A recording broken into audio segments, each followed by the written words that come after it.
GTS 4인 4색 시청자 여러분 반갑습니다. 안녕하세요. 네, 우리는 지금 다음 세대를 세우는 부모 역할, 부모 코칭에 대해서 공부를 하고 있습니다. 지난 시간까지 우리가 어떻게 사랑해야 되는가, 사랑에 대해서 공부를 했습니다. 근데 오늘은 제목이 사랑의 또 다른 이름, 훈계, 이런 그러니까 훈계하지 않으면 사랑이 아니다. 이제 한마디로 말하면 그런 거죠. 네. 그래서 우리에게는 단호한 사랑, 강한 사랑도 필요한 거예요. 너무 응야응야하는 것만 사랑이 아니라는 거예요. 우리 하나님의 성품 중에 하나님은 사랑이시다. 그것이 그동안 굉장히 강조가 됐어요. 그래서 왠지 하나님이 우리 인간을 사랑하신다. 이거는 많이 강조가 됐는데 뭐가 약화가 됐냐면 하나님의 공의, 경외함, 두려움, 그 높으심에 대해서는 조금 소홀히 된 것 같아요. 근데 하나님은 사랑이신 것만이 아니고 우리가 생각할 수 없을 만큼 높으시고 두려운 분이시죠. 마찬가지예요. 부모도 사랑은 좋아요. 그런데 이 권위가 없거나 어떤 부모에 대한 공경심이 없으면 사랑도 사랑이 아니에요. 그래서 그동안에 이제 이런 질문이 와요. 사람들이 이제 3강까지 듣는 분들은 그렇게 사랑하고 사랑하는 건 좋은데 조건 없이 사랑하는 건 좋은데 그럼 언제 애를 가르치고 훈계하냐 이 말이 나오는 게 당연한 거예요. 그래서 훈계 안 하면 애들은 망치게 돼 있어요. 인간은 훈계를 받아야 돼요. 애들에게 일종의 이성의 질서가 생겨야 돼요. 질서가. 그리고 훈계를 하면 애들은 안정감이 생겨요. 오히려. 애들이 그런 거 이제 반듯하다, 아, 걔 참 반듯하다 이러잖아요.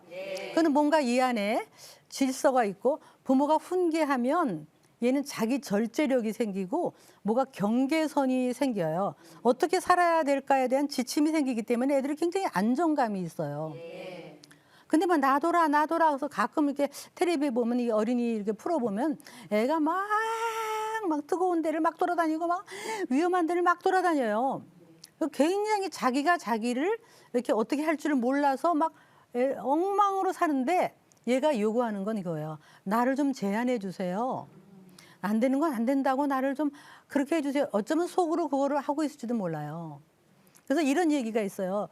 어떤 아들이 아주 방탕하고 뭐 마약을 하고 이러다가 결국은 이제 감옥에 들어가게 된 거예요. 엄마가 와서 감옥에 들어가는 날 엄마가 오니까 얘가 엄마한테 하는 얘기가 엄마 왜 어렸을 때 내가 안 되는 건 안 된다고 왜 강하게 나를 잡아주지 않으셨어요? 그러면서 오히려 그러고 들어갔다는 거예요. 얘도 알아. 차라리 어렸을 때 안 되는 건 안 된다고 그렇게 제한을 해주고 어떤 규율이랄까 이 마음속에 질서가 생겼다면 이 속에 자기 절제력, 자기 질서가 생겨서요. 얘네들은 아주 경계선이 있어요. 삶의 경계선. 해야 될 것과 안 해야 될 것. 근데 훈계하지 않으면 뭐 그냥 애들이 뭐 자기가 자기를 어떻게 해야 될지 몰라요.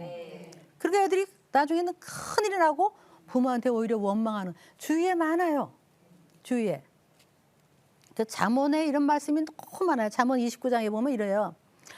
채찍과 꾸지람이 너희 자녀에게 지혜를 주거늘 임의로 네 애 멋대로 하게 내버려두면 그 아이는 10대가 되어 어미의 근심이 되고 부모의 근심거리로 돌아온다. 그러니까 오히려 채찍과 꾸지람과 적절한 훈계는 아이에게 지혜를 준다는 거예요. 여러분이 만약에 내가 초등학교 5학년 선생님이에요. 학교 선생님. 근데 너무 연하고 부드럽고 막 그냥 그러면은 애들을 통솔을 못하지. 그런 선생님은 학교가 지옥일 거야. 얘네들이 감당이 안 돼. 근데 선생님이 딱 적절한 권위를 가지고 단호하게 사랑이 많지만 안 되는 건 안 돼라고 딱 그렇게 하면 애들도 안정감이 있고 본인도 학교 생활이 좋을 거 아니에요. 그러니까 이거를 우리가 배워야 돼요. 여러분 헬렌 켈러라는 사람의 스토리를 알죠? 그 사람이 장애가 심해졌는데 부잣집 딸이에요. 가정교사가 왔어요. 그때 얘가 막 온 데를 뒤집어 엎고 다니는 거예요. 선생님이 이걸 스탑시키려고 했더니 그 아버지가 놔두세요. 불쌍한 애입니다. 얘가 천사 같은 애였는데 놔두세요. 그때 선생님이 이렇게 얘기했어요. 대개 따님이 천사였을지 모르지만 악마가 되어가고 있습니다. 악마로 키우실 겁니까? 아버지가 기분 나빠했어요. 그래도 얘를 단둘이 선생님이 오두막으로 가가지고 아무도 없이 얘가 또 막 밥을 뒤집어 엎으면 꽉 끌어안고 밥을 치우고 그다음에 얘가 막 달려들면 꽉 끌어안고 꼼짝 못하게 하고 얘가 나중에 아 내가 이 선생님의 권위에 순종하지 않으면 밥도 못 먹고 아무도 내 편 안 두는구나 할 수 없이 얘가 고분고분해지는 순간 그 다음부터 교육이 일어나고 그래도 그 다음에 사랑이 되는 거예요. 그래서 얘가 그 장애를 가지고 멋지고 최고의 삶을 살았던 것은 그 설리반 가정교사의 어떤 사랑, 권위를 가진 안 되는 건 안 된다고 질서를 주었던 그 참사랑 때문에 그 아이가 반듯해진 거예요. 요즘 너무 아이들이 왕이야, 집에서 왕. 예? 그냥 완전히 그냥 그게 자녀 망치는 건 줄을 모른다고. 그래서 부모가요, 안 된다 하면 안 돼야 되는 거예요. 그거는 안 되는 거야. 그러면 아무리 예뻐도 안 돼. 그래가지고 안 되는 거 안 돼야지. 훈계를 해야 돼, 훈계. 인간을 훈계를 받아야 돼요. 그래서 성경에는 이 순종의 축복에 대해서 많이 나오죠. 에베소서 6장에 보면 이렇게 자녀들아 부모에게 공경하고 순종하라. 그러면 이 땅에서 잘 되고 장수한다. 우리 자녀들이요 순종의 스피릿이라고 하나? 순종의 영이 있어야 돼. 순종의 영이 있으면 그걸 우리가 훈련해야 되지. 저절로 안 돼. 어릴 때 부모 말은 들어야 되는 거야. 그랬을 때 얘가 순종을 억지로 배운 거예요. 저절로 안 돼요. 순종 어렸을 때 잡는 거야. 초반에 잡아야 된다니까. 그래서 엄마 말에 순종하고 아빠 말에 순종하면 얘는 이 마음에 질서가 생기고 그러면 어디 가서든지 윗사람한테 공경을 하면요. 걔는요. 회사에서도 윗사람이 뽑고 어디 가든지 그럴 거 아니에요, 여러분. 만약에 며느리감, 사위감이 왔는데 인사하러 왔어. 근데 네 어머니, 네 아버님 그리고 다 뭔가 예의감. 걔 좋다 그럴 거 아니에요. 근데 턱하니 앉아가지고 뭐 갖다 주면 설거지도 안 하고 막 이러고 그러면서 너무 버릇없이 굴면은 쟤 못 배웠다 그럴 거 아니에요. 여러분 자녀는 어때요 지금? 순종을 심어주면 복의 복인 줄 믿습니다. 그런데 그 에베소서 6장에 이런 말이 있어요. 자, 순종 부모에게 공경하라. 그게 땅에서 잘 되는 거다. 그 다음에 뭐냐면 그러나 노엽게 하지 마라. 그래서 자녀를 노엽게 하지 마라. 근데요 그때 당시에 에베소서 그때 당시에는 부모에게 생살권이 있어서 특히 아버지에게 아버지가 애를 팔 수도 있고 죽여도 괜찮은 거예요. 그때는 무서운 얼마나 폭력이 많았겠어요. 지금도 저 얼마나 그게 많아. 요즘 애들은 뭐 인권이랑 있지만 어린이가 막 애들한테 부모한테 막 어뷰즈 당하고 그런 때에 성경은 그렇게 생살권이 있을 때 부모들은 자녀를 노엽게 하지 마라. 그리고 주의 교양과 훈계로 양육하라. 이렇게 되어 있는 거예요. 얼마나 우리 예수님은 그 누군가가 학대당하는 걸 그렇게 싫어하셨어요.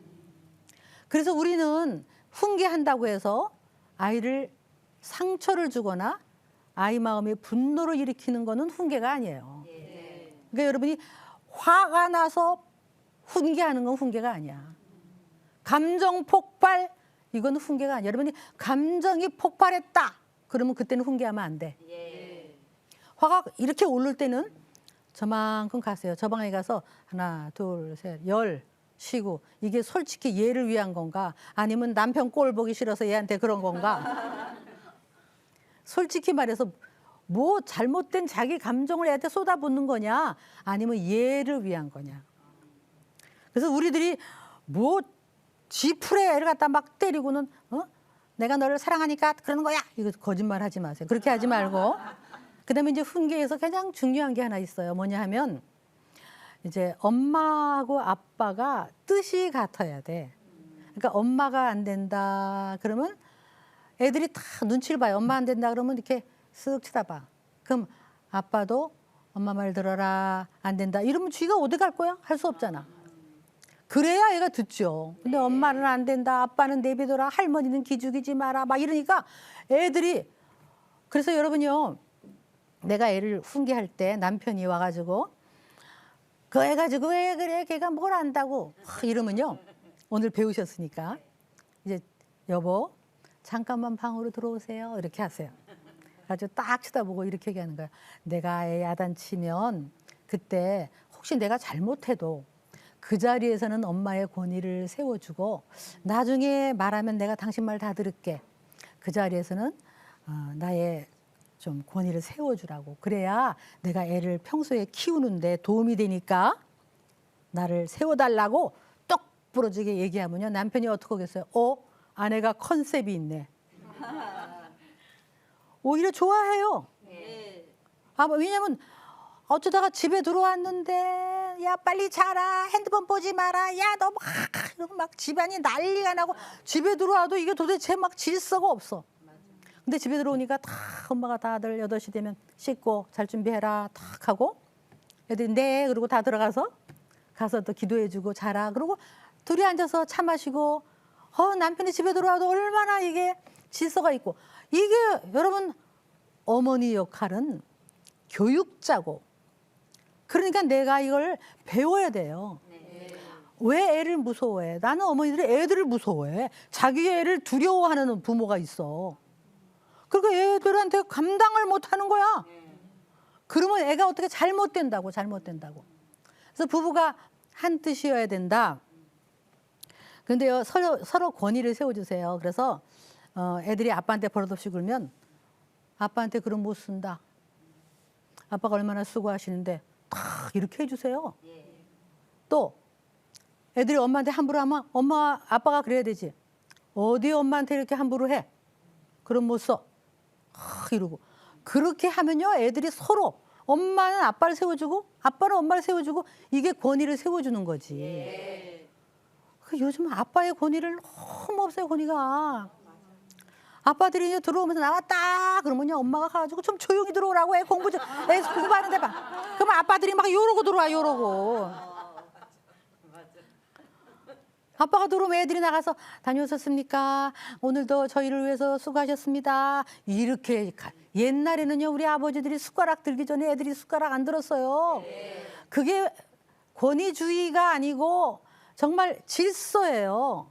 그래서 엄마는 아빠를 세워주고, 여러분 그렇게 세워주면요, 네 아빠가 얼마나 수고하시는데 네 아빠같이 훌륭한 사람 없다 그러면 더 잘해 나한테. 뒤에 와서 설거지 할 거야 아마.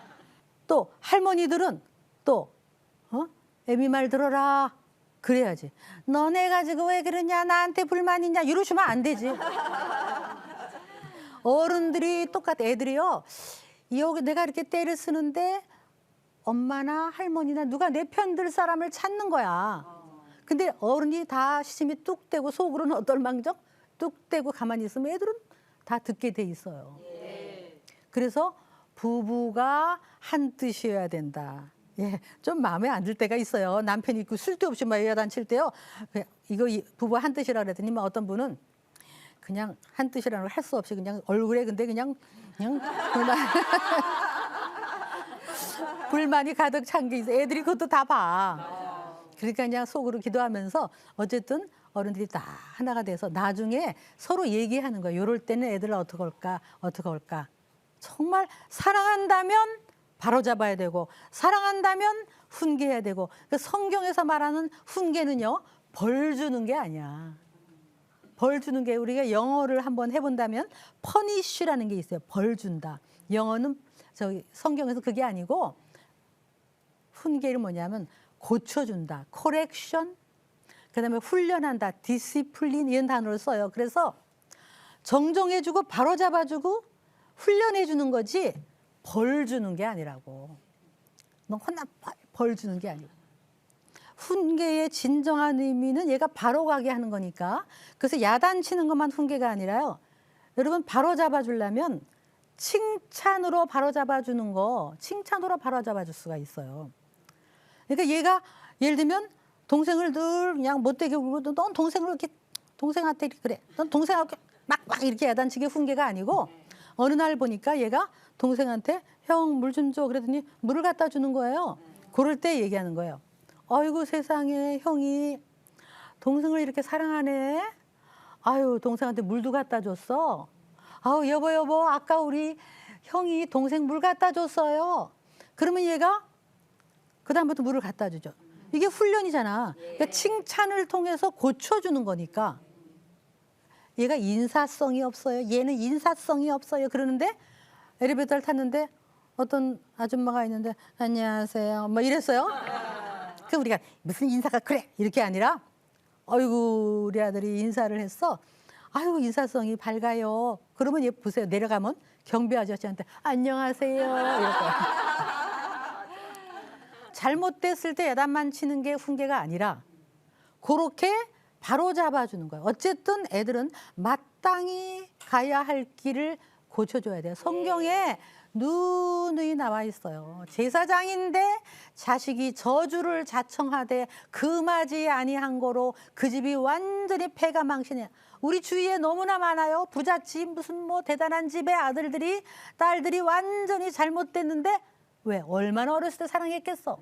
주고 돈도 주고 별짓을 다 했을 거예요. 근데 뭐라 그러냐면 아이고 놔둬라 나중에 나아지겠지. 나중에 더 나빠져요. 더 나빠져. 어릴 때 애들이 아이고 그게 뭘 알겠어. 놔둬라 나중에 더 나빠진다니까. 그러니까 어릴 때 그냥 애들이 잘못하면 웃어 그냥. 아이고 머리를 아까 할아버지 머리를 잡아당기는데 아이 그럼 얘가 해도 되는구나.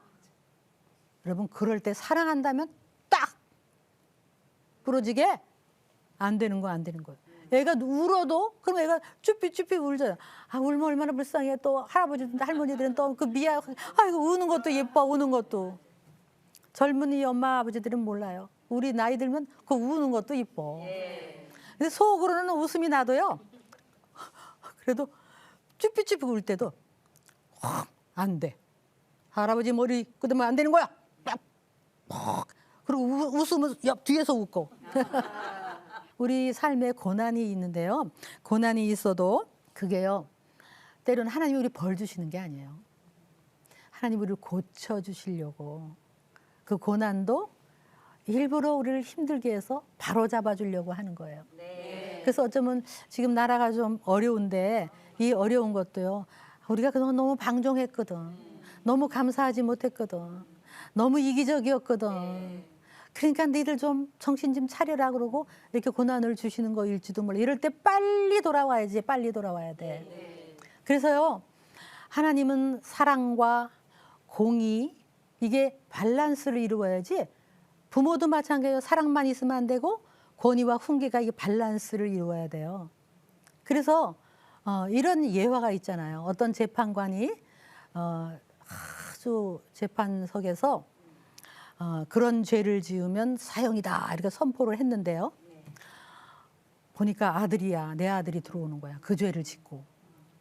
그랬을 때 이 아버지가 저 재판관이 내가 아까 선포했던 법은 없던 거다 이렇게 하지 않았다는 거예요. 그 아들을 보면서 그 죄의 대가는 사형이다 하고 또 선포를 했어요. 할 수 없이 하고 본인이 재판관 옷을 벗었어요. 벗고 내려왔어. 내려와서 아들 대신 내가 죽게 해주세요. 여러분 이게 십자가잖아요. 이게 예수 그리스도잖아요. 하나님은 사랑이시지만 우리 죄를 벌하실 수밖에 없어요. 근데 그 벌을 어떻게 하느냐.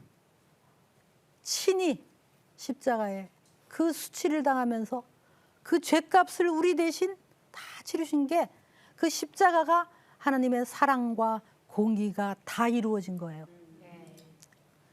우리도 이걸 한번 잘 받아들여야 돼요. 너무 우리 그동안 아이가 막 그냥 집에 그냥 우상이야, 우상, 아이가. 그러면 애가 잘못되는데도 그렇게 하면서 결국은 아이들이 부모를 순종할 줄 몰라요. 디모데후서 3장에 이런 말이 있어요. 마지막 때에는 부모를 거역한대. 전부 요즘 막 인권이라는 이름으로 애들이 아버지 엄마의 말을 안 들어도 신고할 수 있게끔 되고 때리면 안 되고 뭐 이런. 때리면요 여러분 잡혀가요. 아세요? 부모가 자녀가 신고하면 잡혀가요. 여러분들. 그러니까 어떤 때 때려야 돼요? 요거 아직 신고 안 할 나이에 때려야 돼요. 어릴 때. 근데 실제로 성경에서는 어릴 때. 큰 다음에 때리는 건 아니에요. 큰 다음에는 설득과 사랑으로 하는 건데 어릴 때 때려야 되는데요. 떼치 떼치 이러면 안 돼. 애비 떼치 이러면 안 돼. 정말 때릴 때는요. 함부로 때리는 게 아니라 정말 때려야 될 때 어떤 때 실수할 때가 아니고 고의적으로 하지 말라 그러는데 또 하고 순종 안 하고 못되게 굴 때 그때는 감정 분노 있는 게 아니고 다 가라앉히고 다 매를 넙직한 자 플라스틱 자 같은 거 이리 와봐. 너 그렇게 하면 안 돼. 엄마가 널 사랑하고 아빠가 너를 사랑하니까 너 오늘 좀 혼 좀 놔야 된다. 안 되는 거야. 그러고는 천천히 그냥 하나, 둘, 셋을 치는 거죠. 빨갛게 되도록. 그다음 한 10분 있다가 이리 와봐. 그리고 양 발라주면서 아프지. 엄마도 아프고 마음이 아프고 아빠도 마음이 아프고. 그러니까 그렇게 하면 안 돼. 사랑하니까. 그러면서 그걸 안 주고 사랑해. 이렇게 해줘도 언제 하라고? 얘가 신고하기 전에. 신고할 나이에는 안 돼. 근데 초반에 그렇게 해서 이 매를 그다음에 이렇게 하얀 보자기에 싸서 냉장고 위에 올려놓는 거예요. 그다음에 얘가 또 동생 눈을 쑤시고 막 그래. 안 돼. 하지 마. 또 그래. 그러면 엄마가 싹 어디를 쳐다봐. 냉장고 위를 한번 싹 쳐다봐. 그럼 얘가 그때 그게 잘 생각나면 스탑할 수 있게. 그러니까 매번 때리는 게 아니라 그건 하나의 상징이 돼야 돼요. 그렇게 해서 온 집에 질서가 생기고 부모에게 순종하고. 그래서 여러분 귀한 자녀일수록 그렇게 반듯하게 질서와 제한과 이 안에 자기 절제를 가질 수 있도록 해줘야 돼요. 제한을 안 주면 큰일 나요. 해달라는 대로 해주는 게 사랑 아니에요. 여러분 하나님은 사랑이시지만 하나님은 심판하시고 두려운 분이시고 공의의 하나님이세요. 호락호락하신 하나님이 아니에요. 그래서 우리가 하나님을 두려워하고 경외하고 높여드려야 돼. 그래서 하나님께 순종하듯이 또 자녀는 부모에게 순종해야 돼요. 여러분 자녀의 마음속에 순종의 영, 순종의 스피릿이 들어가서 어디 가든지 어른에게 순종하고 자기를 다스릴 줄 알고 그래서 질서 있고 반듯해서 자기 인생을 잘 통제하고 갈 수 있는 그런 아주 반듯한 자녀로 성공할 수 있기를 바랍니다. 아멘. 네, 기도하고 마치겠습니다. 하나님, 우리 자녀를 키우면서 하나님 아버지의 마음을 배웁니다. 사랑스러울 때 너무 기쁘지만 또 잘못될 때는 마음이 아픕니다. 우리가 하나님 앞에서 혹시 하나님의 마음을 아프게 해드리지 않도록 우리의 행동과 또 우리도 순종할 수 있도록 도와주시고 이 순종이 자녀에게 흘러가게 하여 주시옵소서. 예수님의 이름으로 기도했습니다. 아멘. 고맙습니다.